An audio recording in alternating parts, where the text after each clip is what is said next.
بسم اللہ الرحمن الرحیم اعوذ باللہ من الشیطان اللعین الرجیم بسم اللہ الرحمن الرحیم وبہ نستعین وہو خیر ناصر ومعین الحمد للہ رب العالمین وصلی اللہ علی محمد وآلہ الطیبین الطاہرین المعصومین۔ ہماری گفتگو کتاب المقاصد کے دوسرے حصے کتاب البیع کے مباحث میں جاری ہے، اور آج کے اس درس کا عنوان مالکین کی تعیین کی شرط میں صاحب مقابیس رحمۃ اللہ علیہ کا کلام ہے۔ ہماری گفتگو اس سلسلے میں جاری تھی کہ متعاقدین کی شروط کیا ہیں،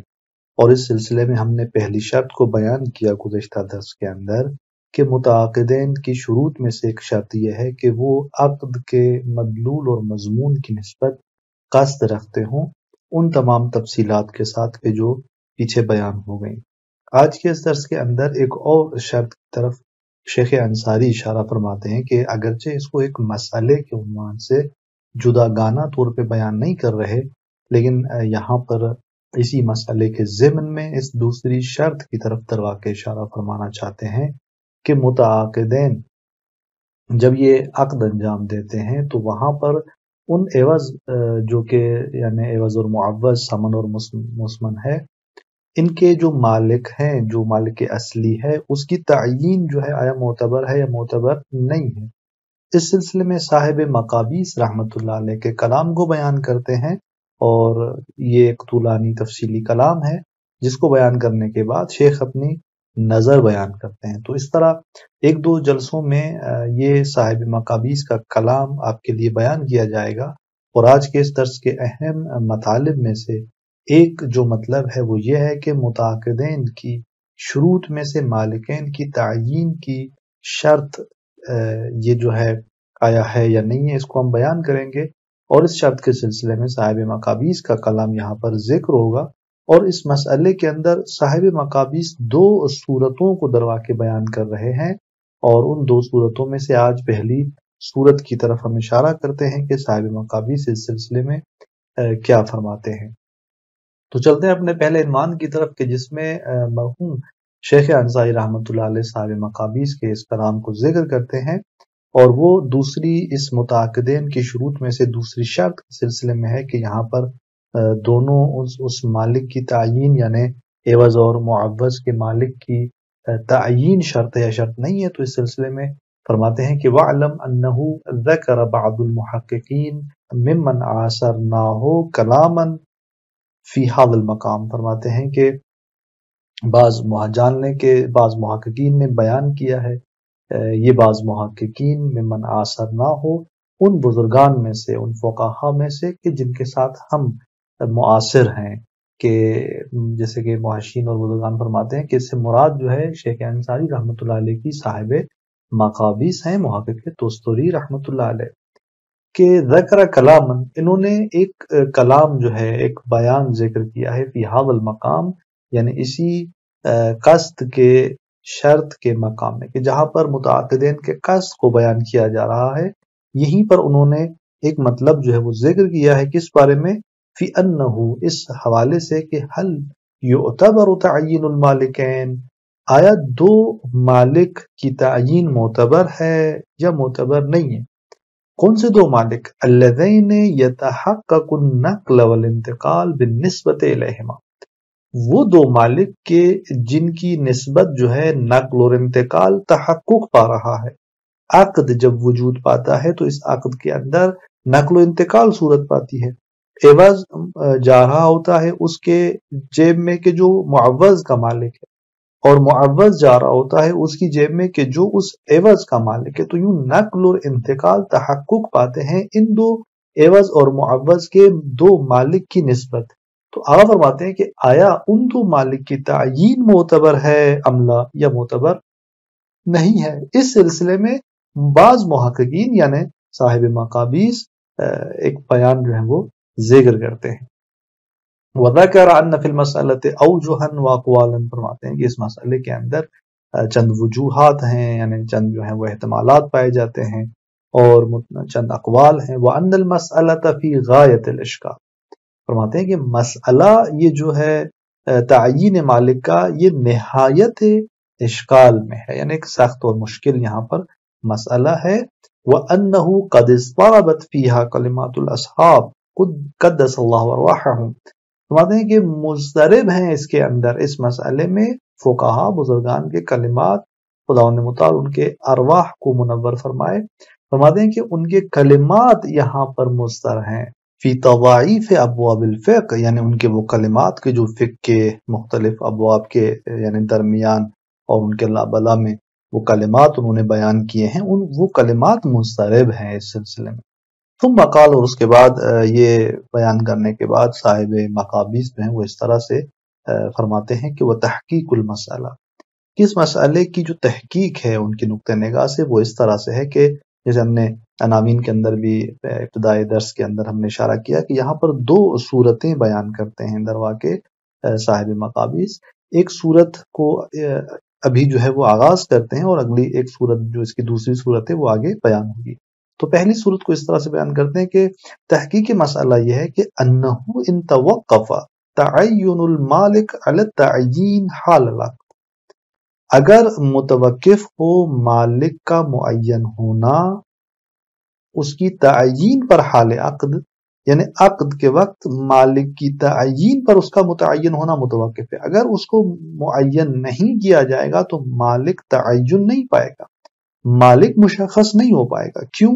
فرماتے ہیں کہ لتعدد وجہ وقوعہ الممکن شرعاً، اس لیے کہ یعنی جو فرماتے ہیں کہ اس عقد کے وقوع کی جو صورت ہے، جو وجہ ہے، فرماتے ہیں کہ الممکن شرعاً، یعنی جو شرعی اعتبار سے ممکن ہے وہ متعدد ہے، وجوہات جو شرعاً آپ تصور کر سکتے ہیں فرماتے ہیں کہ وہ متعدد ہیں۔ کہ یہاں پر کس طرح سے متعدد ہے میں اشارہ کر دیتا ہوں کہ مثلا ایک مرتبہ وہ شخص جو کہ عقد انجام دے رہا ہے یعنی عنوان اصالت کا رکھتا ہے، یعنی خود وہ موجب مالک اصلی ہے اور وہ عقد انجام دے رہا ہے، یا وہاں پر اس کا عنوان وکالتن ہے اصالتن نہیں ہے، یعنی مالک اصلی کوئی اور موکل ہے، یہ اس کا وکیل ہے، بس موجب خود مالک اصلی نہیں، یا عنوان ولایت کا ہے کہ یہ جو شخص عقد انجام دے رہا ہے عاقد یہ مالک اصلی نہیں ہے، مالک اصلی مولا علیہ ہے کہ جس پر اس کی ولایت ہے۔ یا ایک چوتھی صورت کے مثلا یہاں پر شخص فضولی طور پہ وہ عقد انجام دے رہا ہے، خود مالک اصلی نہیں ہے، مالک اصلی ایک تیسرا شخص ہے، اور پھر مشتری یہاں پر جو براہ راست سامنے ہے اس کے حوالے سے بھی متعدد صورتیں سامنے آ سکتی ہیں کہ وہ مشتری جو قبل تو کہہ رہا ہے پھر وہ اس فضولی کے سامنے خود مالک اصلی ہے یا نہیں، وہ بھی عنوان رکھتا ہے کہ مثلا جو ہے مالک اگر اصلی نہیں ہے تو خود وکیل ہے، یا پھر وہ ولی ہے کسی مولا علیہ صبی اور مجنون کا، تو اس طرح سے، یا وہ خود مثلا فضولی ہے، تو یوں آپ دیکھیں کہ اس طرح سے تو آپ دیکھیں کہ مثلا اس طرح سے یہ صورتیں یہاں پر قابل تصور ہیں۔ تو بس لتعدد وجہ وقوع الممکن، یعنی اس عقد کے شرعاً ممکن جو وقوع کی وجہ ہے وہ متعدد ہے، جب متعدد ہے تو یہاں پر مالک کا تعین پر موقوف ہوگا۔ جب یہ صورتحال ہے تو اس صورت کا حکم کیا ہے؟ صاحب مقابیس فرماتے ہیں کہ اعتبر تعینہ فی النیہ، یہاں پر معتبر ہے اس کی تعین نیت میں کہ وہ عاقد جو ہے اپنے اس نیت کے اندر اس کو معین کرے،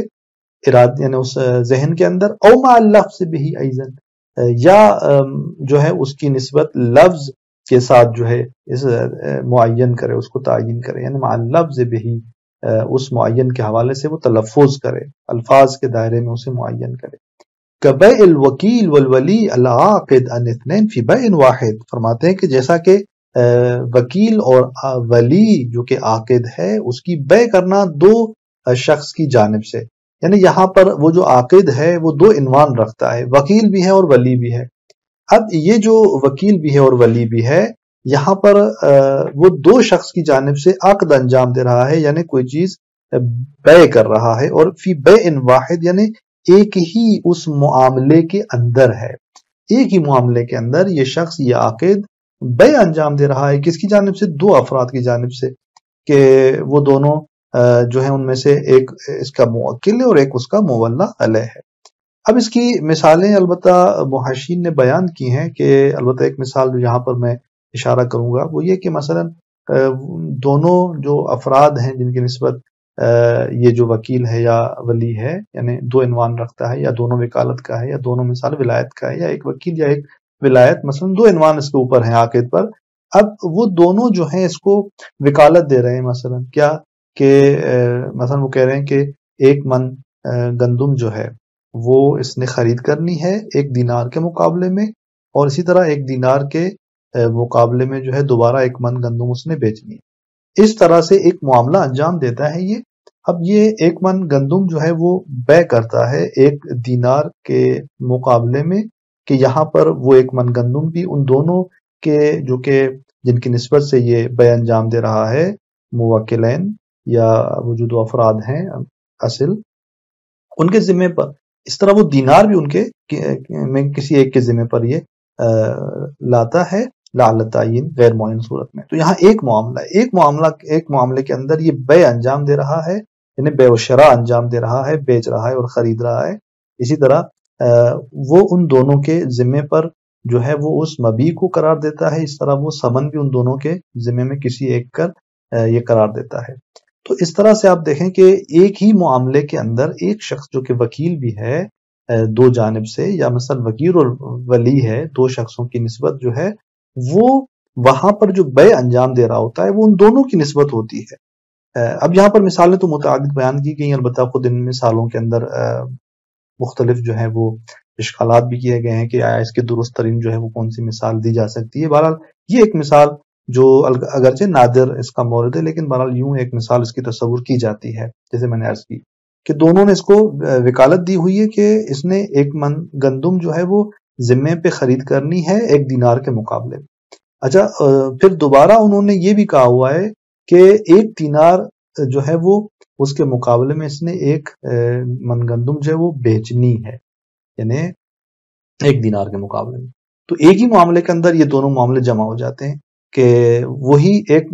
من گندم جو ہے یہ بیچتا ہے 1 دینار کے مقابلے میں، اور اسی معاملے کے اندر وہ 1 من گندم جو ہے ان دونوں میں سے کسی ایک کے ذمے پہ قرار دیتا ہے لعل تعین، دینار بھی اسی طرح. تو اس معاملے کے اندر آپ فرماتے ہیں کہ آپ دیکھیں کہ ایک ہی معاملہ ہے، ایک ہی شخص عاقد ہے، جبکہ 2 عنوان کے ساتھ وہ یہ معاملہ انجام دے رہا ہے، دونوں کی جانب سے وہ دروا کے بے کر رہا ہے. تو کس طرح جو ہے اس کو آپ کہیں گے کہ وہ اس کے لیے ضروری ہے کہ وہاں پر وہ متعین کرے اپنی نیت کے اندر یا تلفظ کے اندر. یا اس کی ایک اور صورت آگا بیان کرتے ہیں کہ جہاں پر یہی جو شخص 2 عنوان رکھتا ہے، والوکیل عنہما والولی علیہما، کہ وکیل ہے ان دونوں کی نسبت اور ولی ہے ان دونوں پر، فی البیوع المتعددہ، متعدد بیوع کے اندر، متعدد معاملات بے کے ان کے اندر یہ عاقد بنا ہوا ہے. اب مثلا ایک نے سے کہا کہ میرے لیے کتاب خرید کرو فلاں 1 دینار کے مقابلے میں، دوسرے نے بھی کہا کہ میرے لیے کتاب خرید کرو فلاں 1 دینار، مثلا 1 دینار کے مقابلے میں.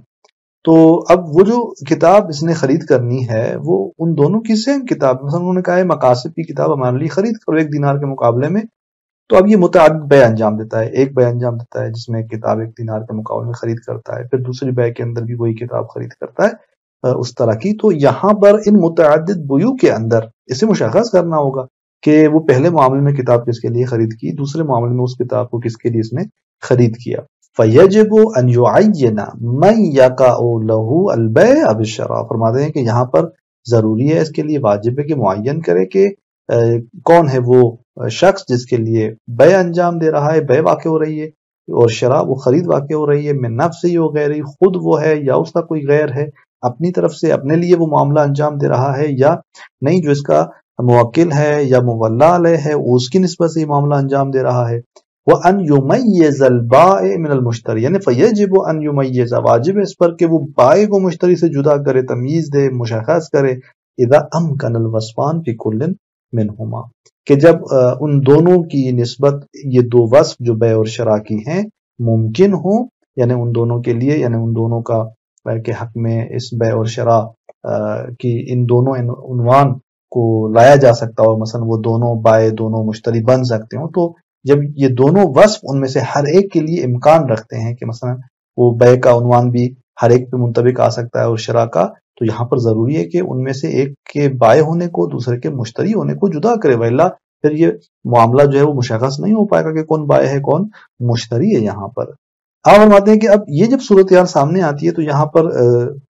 دو صورتیں ہوں گی، یا وہ معین کرے گا یا معین اس جہت خاص کو نہیں کرے گا۔ فَإِذَا عَيَّنَ جِهَةً خَاصَّةً، اگر جہت خاصہ کو معین کر رہا ہے، مثلا جب اس نے جو ہے وہ معاملہ انجام دیا تو وہاں پر وہ کہتا ہے کہ یہ اصالتاً یعنی اپنے لیے وہ خرید کر رہا ہے، لنفسی جو ہے وہ خرید کر رہا ہے، تعین، تو وہی جہت جو اس نے مشخص اور معین کی ہے وہ کیا ہو جائے گی؟ مشخص اور معین ہو جائے گی۔ تو بس وہ جہت کیا ہے، یہ جہت یعنی اپنی طرف سے اصالتاً کی جہت ہے یا وکالت کی جہت سے ہے یا ولایت کی حیثیت اور جہت سے، جو بھی جہت ہوگی اسے معین کرے گا، تعینت وہی کیا ہو جائے گی؟ متعین ہو جائے گی۔ وَإِنْ أَطْلَقَ، لیکن اگر اس نے اطلاق مطلق چھوڑ دیا، فَإِنْ كَانَ هُنَاكَ جِهَةٌ يَصْرِفُ إِلَيْهَا الْإِطْلَاقَ، آیا وہاں پر پھر کوئی ایسی جہت ہے کہ جس کی طرف وہ اطلاق منصرف ہوتا ہے یا نہیں ہے؟ آپ فرماتے ہیں کہ فَإِنْ كَانَ هُنَاكَ، اگر وہاں کوئی ایسی جہت ہے کہ جس کی طرف وہ اطلاق منصرف ہوتا ہو، انصراف پیدا کرتا ہو، تو وہاں پر کان کا تعین، تو یہ بھی تعین کی طرح ہے۔ در واقع اس نے جہت مشخص نہیں کی، معاملے میں مطلق جو ہے اس کو بیان کیا ہے، بیع و شراء کو، لیکن جہت موجود ہے کہ وہ اطلاق اس کی طرف انصراف پیدا کر رہا ہے، تو یہ بھی جیسا کہ اسی یعنی تعین کی ہی صورت کی طرح ہے کہ اگر وہ معین کرتا نیت یا الفاظ میں تو وہاں کیسا تھا، خوب یہاں بھی ویسے ہی جو ہے وہ اس معاملے کا حساب ہوگا۔ مثلا جیسے کہ اگر مثال دیتے ہیں کہ کما لو دار الامر بین نفسہ و غیرہ، مثلا وہاں پر کہ جہاں امر دائر ہو جائے خود اس کے اپنے اور اس کے غیر کے درمیان، یعنی مطلق اس نے معاملہ انجام دیا ہے، اب امر دائر ہے دو کے درمیان، یا اس کا اپنی طرف سے معاملہ ہے یا اس کے غیر کے لیے واقع ہوگا جس کی نسبت یہ وکیل بھی ہے۔ اذا لم یقصد الابہام والتعیین بعد العقد، فرماتے ہیں کہ مثلا جہاں امر دائر ہے اپنے لیے اور اپنے غیر کے لیے، تو وہاں پر عرف کیا کہتا ہے؟ عرف کہتا ہے کہ یہ معاملہ خود اس کے اپنے لیے حساب ہوگا اطلاق کی صورت میں، یعنی یہاں یہ اطلاق انصراف پیدا کرتا ہے خود اس کے لیے، لیکن اس کی ایک قید ہے، کہاں پر؟ اذا لم یقصد الابہام، اذا لم یقصد الابہام، کہ جب اس نے ابہام کا قصد جو ہے نہ کیا ہو اس معاملے کے وقت، وتعیین بعد العقد، یعنی یہ قصد نہ کیا ہو یعنی کہ معاملہ مبہم ارادہ کیا ہو، اور تعیین جو ہے وہ عقد کے بعد انجام دے گا، عقد کرنے کے بعد وہ مشخص اور معین کرے گا۔ فرماتے ہیں کہ نہیں، اگر اس نے اس طرح سے ارادہ نہیں کیا تو یہ اطلاق انصراف پیدا کرتا ہے کہ یہ معاملہ خود اس کی طرف سے حساب ہوگا۔ دوسری صورت وَإِن لَا وَقَعَ لَاغِيًا، فرماتے ہیں کہ اب یہ وَإِن لَا فَإِن كَانَ هُنَاكَ جِهَةٌ کی دوسری صورت ہے کہ وَإِن أَطْلَقَ، جب اس نے مطلق بیان کر دیا تو یہاں دو صورتیں ہیں۔ فَإِن كَانَ هُنَاكَ جِهَةٌ، اگر کوئی جہت ہے تو اطلاق اس کی طرف انصراف پیدا کر رہا ہے، تو کان کا تعین، یہ ایسے جیسے گویا اس نے مشخص اور معین کیا ہو، جس کی مثال آغا نے دے دی۔ وَإِن لَا، اگر وہاں ایسی کوئی جہت نہیں ہے کہ جہاں اطلاق انصراف پیدا کرے، تو وقع لاغیًا، تو وہ معاملہ کیا ہو جائے گا؟ لغو ہو جائے گا۔ وَهَذَا جَارٌ فِي سَائِرِ الْعُقُودِ مِنَ النِّکَاحِ وَغَیرِهِ، فرماتے ہیں کہ یہی جو ہے مطلب جاری ہے بیع کے علاوہ، ہم تو بیع کے اندر بیان کر رہے تھے، بیع کے علاوہ تمام عقود کے اندر باقی جتنے بھی ہیں نکاح اور غیر نکاح میں اس طرح کی صورتحال جاری ہوگی کہ وہاں پر وہ جو اصل شخص ہے کہ جس کی نسبت یہ عاقد وکیل ہے یا جو کچھ بھی ہے، اگر اس کا تعین پر موقوف ہے تو اس کو واجب ہے کہ معین کرے کہ وہ جو ہے جہت جو وہاں پر مد نظر ہے۔ انشاءاللہ اس کی اگلی صورت، خود اس صورت کی جو دلائل ہیں اس کو، اور اس کے بعد پھر دوسری صورت اس مسئلے کی کیا بیان کرتے ہیں صاحب مقابیس، اگلے درس کے اندر ہم انشاءاللہ بیان کریں گے۔ اور یہاں تک یہ خلاصہ یہ ہوا کہ صاحب مقابیس فرماتے ہیں کہ دیکھیں یہاں پر دو صورتیں ہیں۔ پہلی صورت، اگر مالک کا تعین پر موقوف ہے تو یہاں پر تعین واجب ہے، پھر اگر اس نے کوئی جہت خاص معین کی تو وہی معین ہو جائے گی، لیکن اگر جہت خاص معین نہیں کی تو وہاں پھر دو صورتیں ہیں، یا ایسی جہت ہے کہ اطلاق اس کی طرف انصراف پیدا کر رہا ہو تو یہاں پر یہ تعین ہو جائے گی صورت، جس کی مثال آگے نے دی عبارت کے اندر۔ اور اگر وہاں پر اس نے جب معاملہ مطلق بیان کیا ہے کوئی ایسی جہت نہ ہو جس کی طرف اطلاق انصراف پیدا کرے تو لاغین، وہاں پر وہ معاملہ کیا ہو جائے گا؟ لغو ہو جائے گا، کسی کے لیے بھی واقع نہیں ہوگا۔ والسلام علیکم ورحمۃ اللہ وبرکاتہ۔